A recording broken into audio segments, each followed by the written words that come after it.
Hello, and welcome to Buffy and the Art of Story Season 2. If you love Buffy the Vampire Slayer, and you love creating stories, or just taking them apart to see how they work, you're in the right place. I am Lisa M. Lilly, author of the Awakening Supernatural Thriller series and the QC Davis Mysteries, and founder of WritingAsASecondCareer.com. Today we're talking about Season 2, Episode 17, Passion. I'll cover who the protagonist is here, Angel, whose voice is the first one we hear, or Buffy. How a shift in a character's actions and words underscores the tragedy here, and using dramatic irony to ratchet up the emotional pain of the audience. As always, there will be no spoilers except at the end to talk about foreshadowing, but I'll give you plenty of warning. Okay, let's dive into the Hellmouth. Passion was written by Ty King and directed by Michael Gershman. This episode raises interesting questions about who the protagonist is, and it shows two plots, or the same plot from two different points of view, weaving together, which is something that usually is difficult to do, but that is done very well in this episode. And that's despite that some of the plot turns I usually look for are not quite as clear, yet there are significant turns that keep the story moving and engaging. So that's another reason I find this one very interesting. We begin with intense conflict. Buffy and Xander are dancing at the Bronze. That's not the intense conflict. They are having fun, but Angel is watching from a distance. We know there is danger here for Buffy. The voiceover is about passion, and Angel tells us it lies in all of us, waiting unwanted. It will stir, open its jaws, and howl. We see Buffy, Willow, Xander, and Cordelia leave the Bronze, but we are not hearing them. We only hear music. And Angel in the shadows behind them is biting and killing a woman. We switch to an outside view of Buffy's bedroom, looking through her window. Buffy peers out, looking troubled. Angel comes in during the night. He strokes her hair, and the voiceover continues. Passion rules us all, and we obey. What other choice do we have? And we go to credits. That was 2 minutes, 29 seconds in at credits. In the morning, Buffy wakes up. She finds an envelope, and inside it is a charcoal drawing of her sleeping. At the library, she tells Giles about it. When Cordelia asks how Angel could come in, Giles explains to everyone that once they are invited, vampires can come in any time. They don't need an invitation each time. And Cordelia panics, saying she invited Angel into her car once, and now he can come in any time. And we get some humor here as Xander says, yep, you're doomed to giving him and his vamp pals a lift whenever they feel like it, and those guys never chip in for gas. This is the first example of Cordelia and Xander being comic relief. Cordelia in the fashion we've become used to, where she is very self-focused and sometimes misses the emotions of others, and that contrasts to her later response toward the end of the episode. All of this has happened leading up to right around 4 minutes, 30 seconds in, when Giles will identify what's happening. This is where we usually see our story spark or inciting incident about 10% into a story, and it sets off our main plot. And here, as Giles will say in a moment, it is that Angel is stepping up his harassment of Buffy. If I needed to pick a particular second in the episode, it is that drawing, that charcoal drawing that he leaves for her. His point is to let her know that he has done it. Buffy says there must be a spell to reverse that invitation, a no shoes, no pulse, no service kind of thing. Giles tells them Angel is stepping up his harassment. And Cordelia says, what, by leaving a drawing? Why doesn't he just slit her throat or kill her while she sleeps or cut her heart out? Everyone gives her a look and she says, what? I'm trying to help. And Giles says, yes, and then goes on. He says these are tactics to throw the opponent off her game, provoke her into making a mistake. And Xander says the na-na-na-na-na-na approach to battle. And Giles says, yes, Xander, once more you've managed to boil a complex thought down to its simplest possible form. He then advises Buffy that it's best to ignore this provocation, but she is worried because of what Angel told her about how he went after Drusilla's family when he was obsessed with Drusilla, and says she needs to tell her mom something. Giles warns her against telling the truth, says it would be too dangerous for Buffy to reveal her identity, but he reassures her he'll find a spell to keep Angel out, and in the meantime says keep a level head, don't let Angel get to her. Buffy responds, so basically ignore him and maybe he'll go away. And Giles says yes. Xander then points out that he didn't scold Buffy about oversimplifying and says, Watcher's pet. Now we see Jenny at the end of her computer class. She asks Willow if she could cover class for a few minutes tomorrow if Jenny is late. She has something to take care of. Willow is super excited about this and then immediately starts to worry about what if the students don't recognize her authority. Buffy and Giles come to the door and Willow apologizes for talking to Jenny. She says, sorry, I have to talk to her. She's a teacher and teachers have to be respected, even if they're only filling in. And she rambles on about that, showing more of her anxiety. I like that we get this moment. It's fun. It's characterization of Willow. It shows the tension there that Willow and our other friends, they still really like Jenny as a teacher, and it's a difficult position. Also, this Jenny needing to go and do something, we'll see later, is her going to the magic shop. So it's a nice way to bring Jenny into this episode in a way that we don't realize is going to be key to the story. Giles stays back to talk to Jenny after the others leave. He tells her about Angel being in Buffy's bedroom and says he needs a spell. She gives him a book that might help. She's been reading up since Angel turned, and she says, I know you feel betrayed. And Giles says, yes, well, that's one of the unpleasant side effects of betrayal. We get some of the best Giles lines throughout this episode, both heartrending like this one and funny like his earlier ones. I think this is because, well, one, the writers are amazing at dialogue, but also while this is Buffy's story and Angel's story, it is also Giles' story. So we get some of our best Giles here, which makes us feel all the more for him. Jenny says she was raised by the people that Angel hurt the most.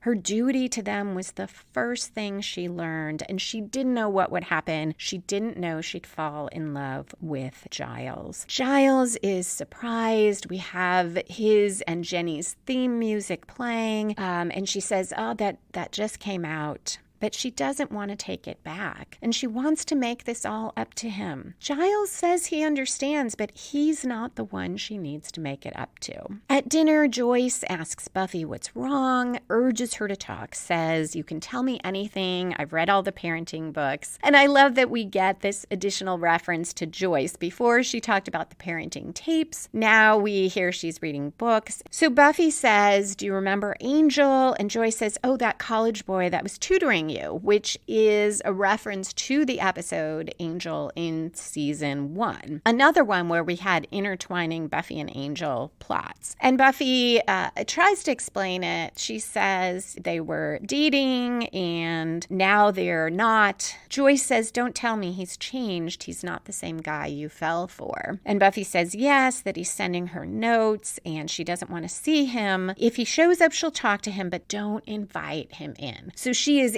anticipating that they're going to have a spell soon to keep Angel out, but also wants to cue her mom that Angel could be dangerous. We're coming to our 1/4 twist. This comes from outside the protagonist and spins the story in a new direction. And at 11.5 minutes in, Willow and Buffy are on the phone. We're seeing Willow in her room. She says she agrees with Giles, don't let Angel get to you. Then at 12 minutes, she sees an envelope on her bed. So remember in Lie to Me, the episode about Buffy's friend Ford, Willow invited Angel into her room. So he can come in, and he has, because she opens the envelope and finds her goldfish dead inside, strung together on a fishing line. This is a little past 1/4, but I see it as that first major twist because Angel is doing what Buffy feared. He is escalating the harassment by going after people Buffy loves. In our next scene, Willow and Buffy are in Buffy's bedroom with garlic hung all around them. One of the few references we get to the traditional idea that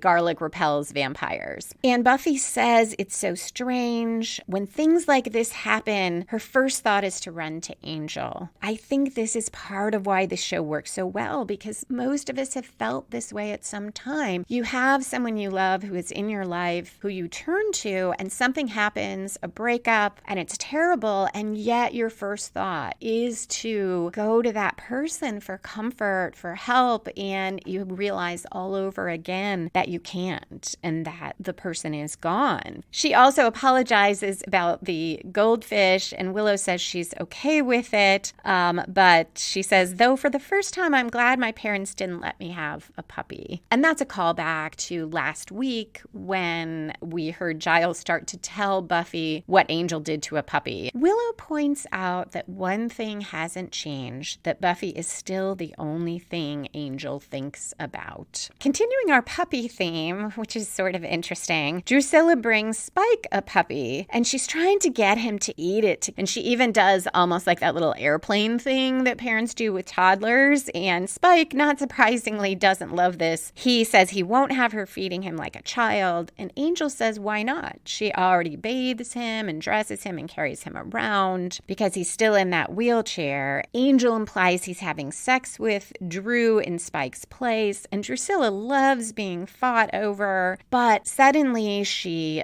seems to be in terrible pain, and she says the air, it worries because an old enemy is seeking help. Jenny walks into the magic shop. The proprietor offers her a love potion or voodoo doll, and she says, I need an orb of Thessala. He says, oh, you're in the trade, and apologizes for giving her the pitch he usually does for tourists, and talks about how Ouija boards and love potions and revenge spells, especially around Valentine's Day, pay the rent. He gives her the orb and says it's a spirit vault for rituals of the undead, and he sold a couple as New Age paperweights. And he tells her, you know, the transliteration annals are lost, and the surviving text is gibberish without them. And he says, I mention it because we have a strict no refund policy, at least giving us some plot reason or some character reason for this exchange of info. And Jenny says that's okay. She's working on a computer program to translate, and he asks what she's planning on doing with them when she gets that done, and she says it's a present for a friend, his soul. And we cut to commercial. Outside the school, Willow is upset to see Jenny and says something like 5 hours lesson preparation out the window. Buffy follows Jenny, wants to talk to her, and she really struggles with letting Jenny off the hook because she first says, I know you feel badly, and I wanted to say, and then she says, good, keep it up. And Jenny says, don't worry, I will, and starts to walk on. And Buffy says, wait, and then says he misses you, and goes on to tell her that Giles doesn't say it, but she knows he's lonely, and she doesn't want him to be lonely. She doesn't want anyone to be. And Jenny says, if I can make it up to you, and Buffy says, we're good, let's leave it. In the next scene, Giles tells Buffy and her friends that he's found a spell to reverse the invitation, and Cordelia says, thank God, I had to switch cars with my grandmother. Another interesting view into Cordelia's world. We're then at Willow's bedroom. She nails a cross on the wall and says, how will she explain this to her dad? Ira Rosenberg's only daughter nailing crucifixes to the wall. And I can't help mentioning it is not a crucifix. Many, many years of going to Catholic Mass and CCD, which is Catholic Education for Public School Kids. A crucifix is is where you have the depiction of the body of Christ hanging on the cross. If it's just a cross, without that, it's a cross, not a crucifix. She also says she has to go to Xander's just to watch A Charlie Brown Christmas, but it's worth it when he does the Snoopy dance. Cordelia is at the fish tank and says, "Do you know there are no fish in here?" Another example of being a little tone deaf on Cordelia's part, though, to be fair, she might not have known about Willow's fish. She then finds an envelope on the bed. Inside is a charcoal drawing of Joyce asleep. I'm surprised that Buffy didn't do her house first. I'd never noticed that before. They mentioned they already did Cordelia's car. So they did the car and Willow's bedroom. I didn't notice before because I just love the episode, the dialogue, the humor about the Snoopy dance, the dramatic moment of the drawing. So I don't notice that. It kind of doesn't fit Buffy's character. On the other hand, maybe it fits because as teenagers,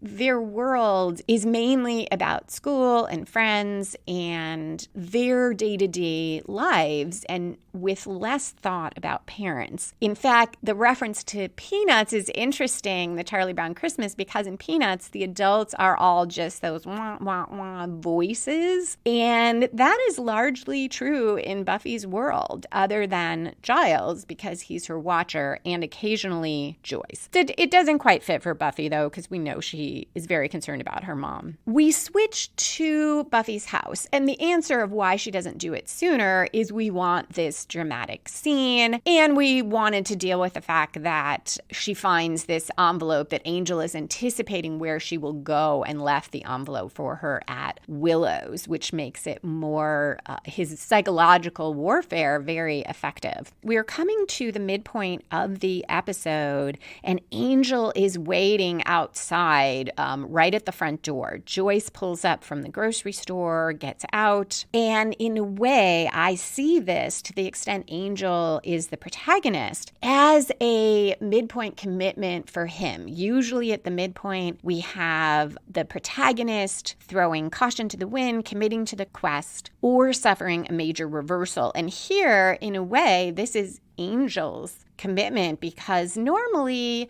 we see him pop into Buffy's world the way he did when he confronted Teresa, but usually it's just a blip. He really lives mainly with Drusilla and Spike and in the shadows, leaving envelopes, coming in at night. But here he is confronting Joyce and is going to have this conversation with her. So he's out in the open and he is going after the person other than Giles, who is most key to Buffy.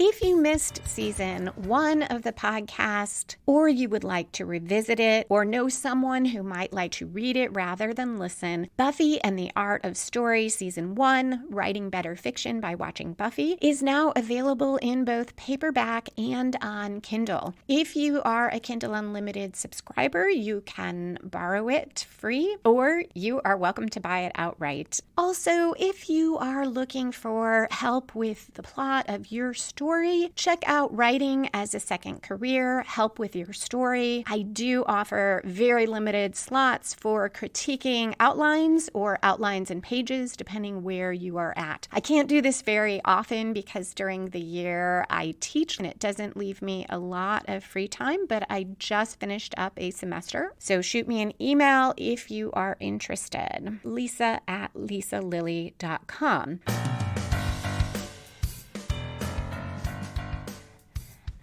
This point in the episode is also a major reversal for Buffy as our protagonist, because Angel, as Angelus, is interacting with her mother, the one person close to her who doesn't know what's really going on and who she loves so much. Angel plays the stalker boyfriend perfectly. He says, "Mrs. Summers, I need to talk to you." He says he needs to be with Buffy and she has to intervene to help him. Joyce is terrific in this. She's very clear with Angel, very firm. She says, "I'm telling you, leave her alone. You're scaring her and you need to back off." And it's also nice because we don't often get to see Joyce as a character being able to protect Buffy. Usually Buffy, whether her mom knows it or not, is protecting Joyce and protecting everyone else. Joyce fumbles for her keys, some oranges fall out, Angel helps her pick them up. And we are 21 minutes, 47 seconds in, so right about at that episode midpoint, and Angel says Joyce doesn't understand. I'll die without Buffy.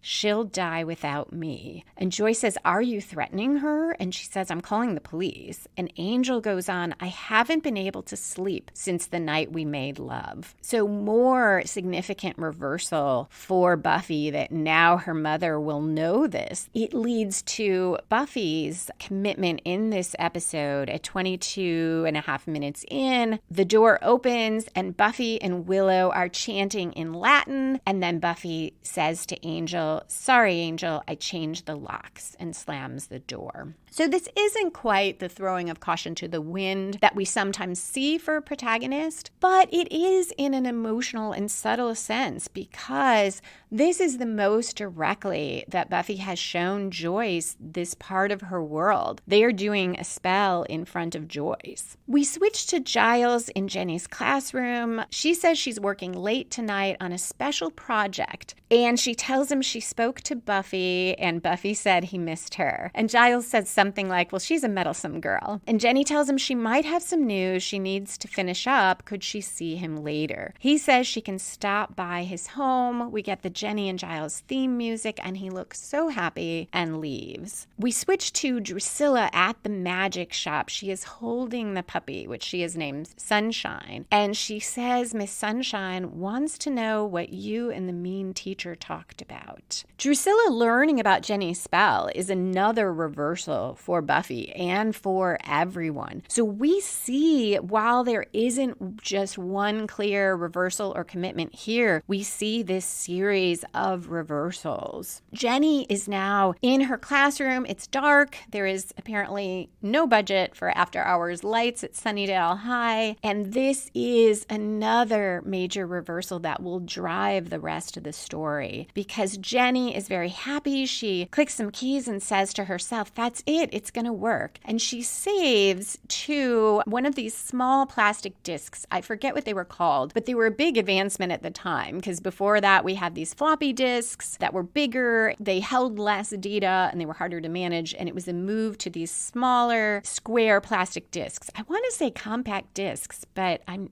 not sure if that's the right term. Anyway, she saves to that, pops it out, and she prints on one of these old dot matrix printers that had like this rolling paper that went through the printer, and they made this very distinctive noise. And as it is printing, Angel comes into the classroom. Jenny jumps to her feet.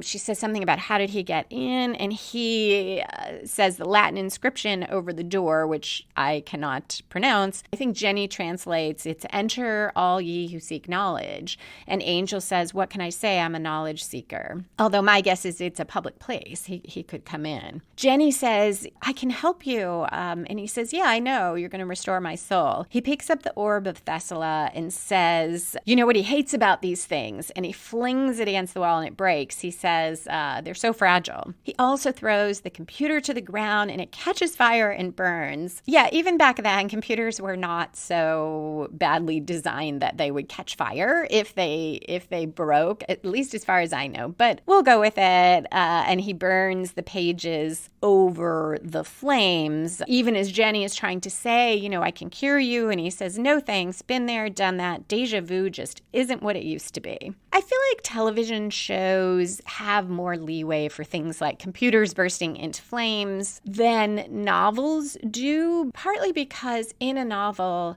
as we're reading, we think about it more. As the reader, you're thinking more. On a TV show like this, especially action, it's going very fast. the writers can play with reality a bit more and be less true to it because not too many people are going to pause and say, what? Would that really burst into flames? So I kind of envy TV and movie writers for that. Jenny tries to run. She goes out in the hallway. Angel plays cat and mouse with her. He lets her feel like she might be getting away. Eventually at the top of the stairs, he blocks her way, grabs her and twists her neck and kills her. I was so sure when I first watched that she wasn't really going to die, but she does. In the interview on the DVD, Joss Whedon said they have Angel in vamp face when he kills Jenny, even though he doesn't need to because he's not biting her. But they felt that if he had on his human face, no one would ever want to see Buffy kissing that face again. He also said Angel doesn't bite Jenny for two reasons.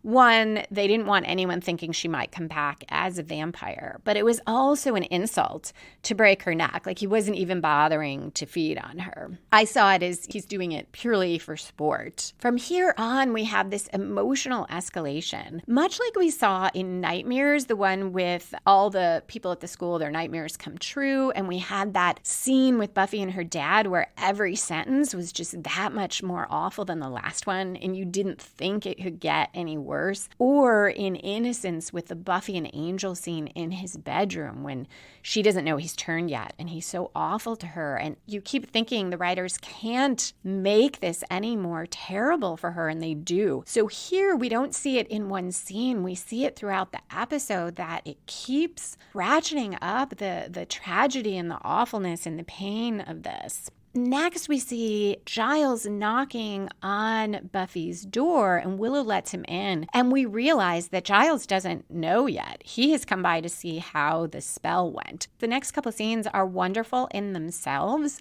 And we get that added as viewers. We know this has happened, so we're feeling this for Giles, even though he is completely unaware right now, and everyone is. So it adds to that, drawing us through the episode, keeping us engaged. Willow tells him the ritual went fine, and Willow, it's great. She says that Angel showed up and told Buffy's mom that he and Buffy, well, you know, that they had, you do know, right? And he says yes. And she says she wasn't sure, him being a librarian and all. And Giles says, no, thank you. I got it. So Joyce and Buffy are upstairs talking, and Giles asks if maybe he should intervene on Buffy's behalf with her mom. And Willow says, sure, like what would you say? And Giles says, you will tell Buffy I dropped by, and he leaves. We switch to Buffy and Joyce. Buffy is trying to explain the spell. She says Angel's just really superstitious, and that will help keep him away. Joyce asks if Angel was her first, then says maybe she doesn't want to know.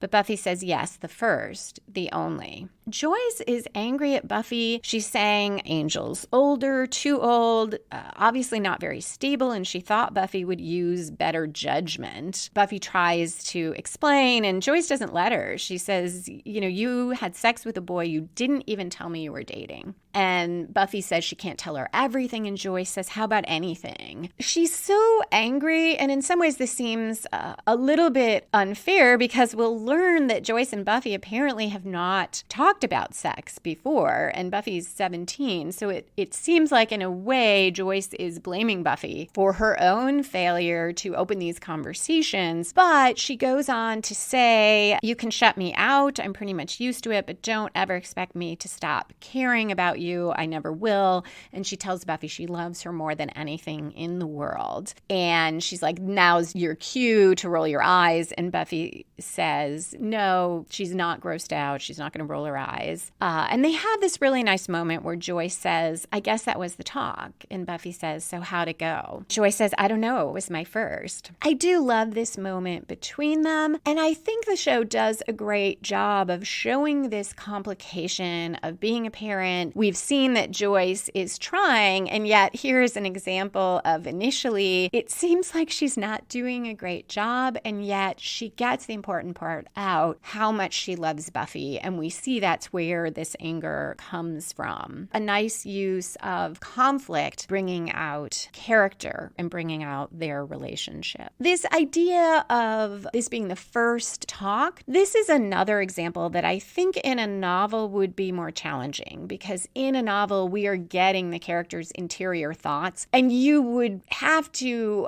not at length, but you would have to somehow deal with, why did Joyce and Buffy never talk about this before? But the show moves quickly, and so we don't really spend time on thinking, hey, Buffy's 17. Wouldn't Joyce have had this conversation earlier? You know, we all bring something different to fiction, and that didn't occur to me when I first saw it, because I grew up with a mom who was not comfortable talking about those kinds of things. But Joyce has been built as a character, as very forthright, as someone who I don't see would be uncomfortable with that. So I think there is a little bit of a disconnect there between this being the circumstance and who Joyce has been built to be. But again, I think the TV show, we kind of whistle past it because we're not going to spend a ton of time here. We are waiting to find out what happens with Giles and Jenny. We switch to Giles' apartment. This whole scene is all the more heartbreaking because of dramatic irony, where we know something the character doesn't. And here we know what Giles is going to learn. So he comes in.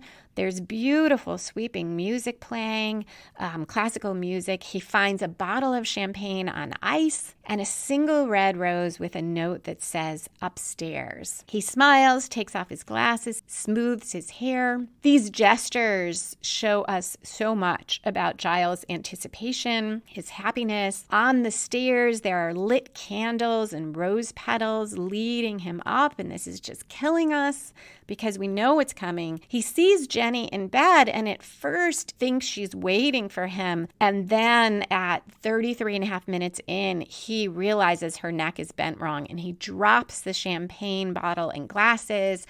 The music crescendos as the glass shatters at his feet. This is the third major plot turn. That is the three-quarter turn. It comes out of the midpoint commitment and reversal, usually in a well-structured story, and it's generally about three-quarters through an episode or book, which is why I call it that. Here, it is not quite as clear if it comes out of the reversal. If we see the major reversal at the midpoint as coming a little later when Drusilla learns about Jenny's plan, then this clearly arises from it. If we see the reversal and commitment as Angelus revealing himself to Joyce and confronting her, putting her directly in danger, telling Joyce about he and Buffy making love, then it's not quite so clear. Although it is the escalation of his harassment of Buffy by killing her friends. We pan back from Giles' face. Now he is in the forefront as the police process the scene behind him,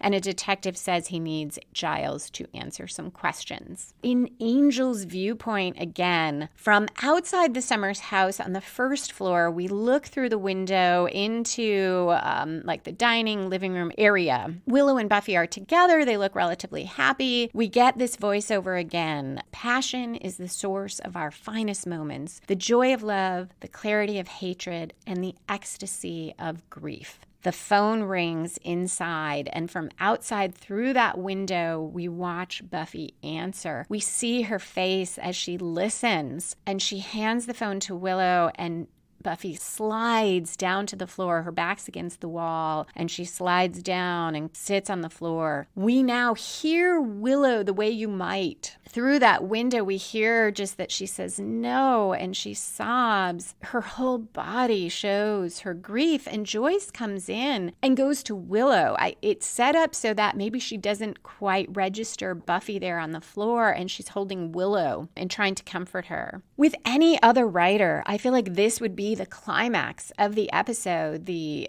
apex of the grief and the pain that Angel has caused. But it's not, because we are just going to keep ratcheting up the emotional pain and the stakes here. So about 36 minutes in, we're outside. Xander and Cordelia drive up in her car. Xander gets out the passenger side and says Giles is gone from the station. They went there to find him. And Buffy asks Cordelia, will she drive them to Giles' house? And she says, of course. This is that moment I feel has such significance. It's so minor, but Cordelia's muted, of course. No comments, no observations, no funny lines, that lines she doesn't find funny, but the audience does. None of that, just of course. That change in tone underscores our emotional pain and the tragedy here. At Giles' apartment, we see Giles. He's alone and he takes a large bag of weapons and leaves, and we close up on a charcoal drawing of Jenny and cut to commercial. That drawing wasn't there before Giles came back, so we know Angel actually went back and placed that drawing for Giles and Buffy to find later. Back at Giles' apartment, Xander sees the champagne bucket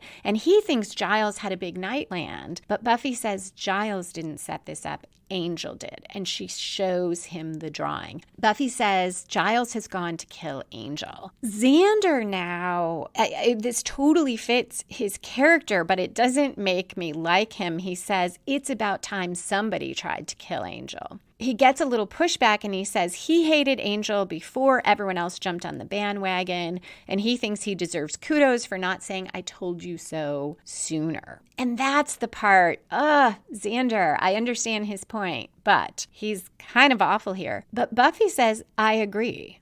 But she says there's one problem with Giles and a revenge scenario. It's going to get him killed. At the factory, Spike also is not happy. He says, are you insane? We're supposed to kill the bitch, not leave gag gifts in her friends' beds. And Drusilla says, but the teacher was going to restore Angel's soul. And Spike, I love this, he says something like, who cares? He finds himself preferring the Buffy-whipped Angel. This one's not playing with a full deck. And he goes on and says, quote, his little pranks will only leave us with one incredibly brassed-off Slayer. Angel says, don't worry, he has it all under control. And a flaming arrow flies in and hits him in the shoulder. So now we are going to the climax of the episode. First, though, I want to revisit the question I asked at the beginning. Who is the protagonist? The protagonist should have a goal, pursue that goal actively, be the main point of view character, and have the most at stake. So Angel has a goal here to harass Buffy, and he actively pursues that goal. We could argue that he is the most active in this episode. Buffy, in many ways, is reacting, but she does have a goal as well, and it is from that inciting incident or story spark on to protect her family and friends. And she also actively pursues it. It's just not a violent goal like Angel's, but she is telling her mom things to try to put her mom on guard. She has Giles looking for a spell. She does the spells. So they both actively pursue a goal. Angel, we do get strong Angel point of view here. We start in his point of view. We get key scenes from it in a way that we normally don't, literally looking through windows at Buffy, and we get his ongoing commentary about passion, which is ominous and also conveys a theme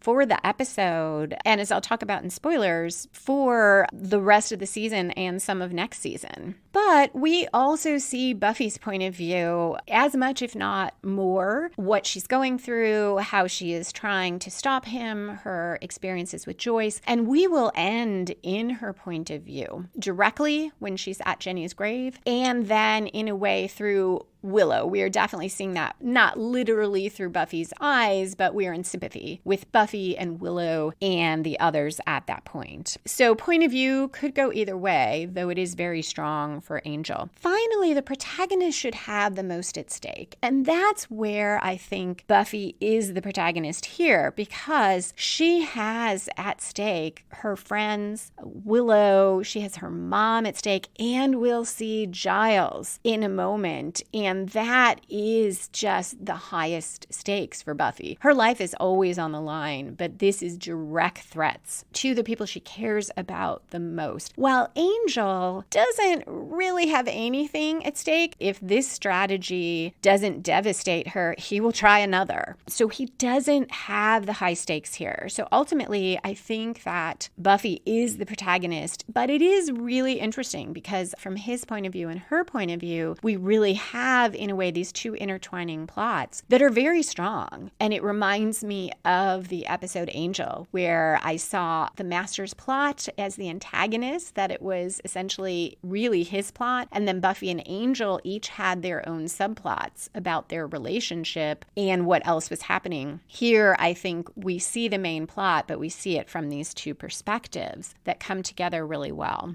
So now we are at the climax. We're about 39 minutes in, and the factory is on fire in parts, and Giles lights a torch and swings it at Angel and beats him with it. Angel is quipping at first. He's irritated more than in peril, although there is some danger. And Drusilla starts to go to help him, and Spike pulls her back and says, "No fair going in unless he tags you first." I think this works so well because we have seen this building Angel and Spike conflict, and I think Spike is like, yeah, whatever. I'm just as happy to see Angel go down here. Also, we had set up that Drusilla, despite her loving Angel and Spike fighting over her, she does care for Spike. She is very concerned for him. So I find it believable that she stays back, even though clearly Spike can't hold her back. She's far more physically powerful than him, but she agrees and they stay out of the fight.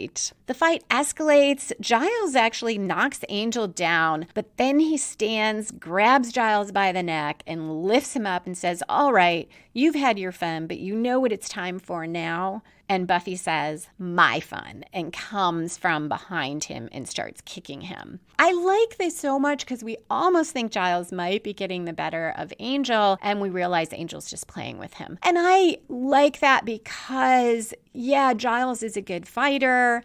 He's very smart, but Angel is so strong and so smart, or maybe so cunning. You couldn't buy that Giles could get the better of him for very long. Buffy fights Angel, and she is getting the better of him. They're going up to the next level onto this catwalk. We can see a difference in her fighting from in Innocence, that episode where Angel turned, where she's fighting him, but she's not quite going in for the kill. She can't kill him. She is going for the kill here. Angel, though, starts laughing, despite that she probably is about to overpower him, and he says, "You going to let your old man just burn?" Buffy looks down. The fire has gotten out of control. Giles is on the floor and she needs to save him. So she leaps down and drags him out. And this is where our emotions raise even further, which I would not have thought was possible. Giles is yelling at Buffy and he's saying, "Why did you come here? It's not your fight." He really wanted to get the better of Angel, and in his fury and hurt and grief doesn't even see that he was going to die, or he doesn't care. And Buffy punches him and knocks him to the ground and says, "Are you trying to get yourself killed?" And she just starts sobbing and hugs him and holds him and says, "You can't leave me. I can't do this alone." We have not seen Buffy fall apart. We've seen her very emotional since Angel turned, that moment in the car with Giles, with Joyce later. But it was a very muted kind of, we see that pain in her face, but we didn't see her sobbing and breaking down, and here she does, and it is so very moving. So that was our climax. That is why I see that as part of the climax, or the climax, not the falling action. The falling action is where we tie up the loose ends. I don't think that was a tying up loose ends. I think that was the climax of the episode. In the falling action, we get Angel's voiceover again, and he is talking about passion again. And he says, "It hurts more than we can bear." And we see Giles pulling the police tape off his door and going into his empty apartment. And Angel says, "If we could live without passion, maybe we'd know some kind of peace. But we would be hollow. Without passion, we'd be truly dead." We then switch to the graveyard. As Angel is saying, we'd be truly dead. Giles and Buffy are at Jenny's tomb. There's music in the background, and I found an article after I watched that said Anthony Stewart Head does the vocals in that music, so I'm going to have to listen again. I'll put a link to the article in the show notes if you're interested. Buffy says, "I'm sorry I couldn't kill him for you, for her, when I had the chance. I wasn't ready." As she says, "I think I finally am," the scene switches to Willow walking into Jenny's classroom, and she tells the class that she's filling in until the new computer teacher arrives.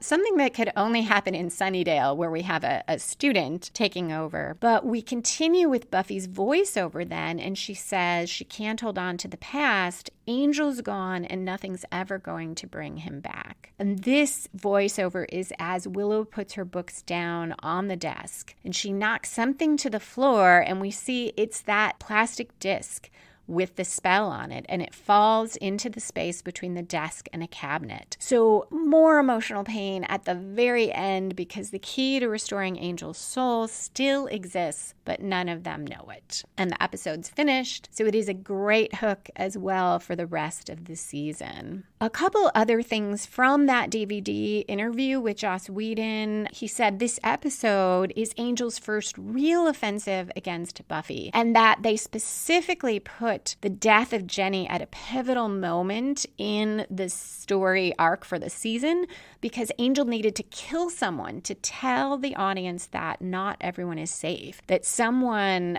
integral to the show whose death is final and scary can be ripped away from us. And he said it is also to show Angel is not just a little evil, he's not just grouchy, he is Buffy's enemy. And the episode is there to make Buffy realize that she has to kill him and get him out of her life. Joss said he wanted it to be as hard for the audience as possible, and I think he succeeded. And his goal was he wanted them to know that redeeming Angel or getting him back would be difficult or impossible, and so fraught with consequences that the audience wouldn't be sure if they wanted him back. I think that this episode achieves all of that. That is it for this episode, other than spoilers, which I hope you will stick around for. If you don't, thank you so much for listening. And if you have thoughts on the show, questions about story structure or character, anything you'd like to share, you can find me on Twitter at Lisa M. Lilly. That's Lisa, M as in Marie, Lilly, hashtag Buffy Story, or email me, lisa@lisalilly.com. And I will see you, I hope, next Monday for Killed by Death, where we get the wonderful Cordelia quote, "Tact is just not saying true things." And we are back for spoilers. I'll start with a fun one. Willow mentioning the Snoopy dance. I so love this because it comes back in season 6, The Replacement, where we have 2 Xanders. And one of them proves he is Xander by actually doing the Snoopy dance. This is less foreshadowing and more the idea of really tracking your character development. A lot of authors, and I'm sure screenwriters, keep what's called a series Bible, where you make notes of this kind of information so that you don't have to go back and look through previous episodes or books, and hey, Willow goes to Xander's for the Charlie Brown Christmas special, and Xander does a Snoopy dance, and they draw on that 4 seasons later. I think there's another word for it in screenwriting, but it's just not coming to mind, that idea of the series Bible. The Joyce scene with Angel outside the house, I found this so striking because in the season finale, at that very same spot, Joyce will encounter Spike and Buffy. And Buffy will try to cover and explain why Spike is there. It's a great scene. But then a vampire approaches and Buffy dusts him in front of Joyce. So it's the first time Joyce sees that Buffy is the Slayer, and Buffy has to explain it to her. And I love that we have that kind of resonance in bookend with Joyce being forced, or Buffy being forced to tell her mother more about her real identity, and it happens at the same place. I think that can't be an accident. The computer disk falling in between the desk and the cabinet. This is so interesting because on the one hand, I see it could be like an obvious foreshadowing for the audience. Hey, this spell is still here. Probably this is going to be important. Maybe Angel will get his soul back. But given the way the show is written, it could also be just Joss Whedon twisting the knife and saying, yeah, it's right there and they're never going to know it. So you don't really know for sure, but it does set up the finale where Willow finds the disc and realizes that they could potentially bring Angel back, because we also find out she has started experimenting with Jenny's spells. Overall, the voiceover on Passion, it does carry the theme of the episode, what Giles talked about, this idea of love versus obsession, and Angel in a way I think is talking about the same thing, passion, obsession, what it drives us to do. Just as it drives, Xander to say these things about, somebody ought to kill Angel. In the rest of the season, we will see that play out as Cordelia and Xander have these really strong feelings about we should not bring Angel back, which is driven by their emotions. And likewise, Buffy deciding that Willow should try. How much is a logical thing because that would stop Angel from all this killing, and how much is she wants him back? And Willow's love for Buffy and friendship so strong that she will do whatever Buffy wants, but also what she thinks is right. So there is just so much going on there, and it foreshadows season 3, where when Buffy knows Angel is back and doesn't tell everyone, those high emotions, everything that happened here informs that. How can she tell them that he's back? Especially when we see at the end of this season, he'll torture Giles. How can she tell Giles he's back? And then that passion drives everyone's anger toward Buffy for sheltering Angel. So much here in this episode. And then there's Joss's comment in the interview that he wanted it so the audience wouldn't be sure if they wanted Angel back, if they wanted his soul restored. And that is all foreshadowed here because Angel, we know now his soul could be lost. And because he killed Jenny, we know the dire consequences. So it is a very real fear grounded in reality of what could happen. So we are on the sides of all the characters, of Buffy wanting to restore the soul, of the others fearing it in the finale and then in season 3. And I will end with one last fun, less foreshadowing, more, I think, sort of an Easter egg for those fans who really paid attention. It would be more obvious now if you are binge watching Buffy, but at the time, the episodes could often be quite spread out. I don't recall how much there was between Passion and the finale, but it was probably at least 6 weeks, might have been more. So we will see when they talk about possibly doing the spell to restore Angel's soul. Remember, the proprietor in this episode of the Magic Shop said, Orb of Thessala, yeah, I sold some as New Age paperweights, kind of scoffing at these people who don't really know the trade. And we'll see when Willow says you need an Orb of Thessala and Giles goes in his office and brings one out and says, oh, I've been using it as a paperweight. That's just, I think, a fun thing they threw in for the fans. That is it for this episode. Thank you again for listening. I hope you will come back next Monday for Killed by Death. It is a somewhat lighter episode, or I guess I should say it's a one-off episode. Not one of my favorites as I remember it, but as often happens as I do this podcast, perhaps I will change my mind. Music for this episode was composed and performed by Robert Newcastle. Buffy and the Art of Story is a production of Spiny Woman, LLC, copyright 2020.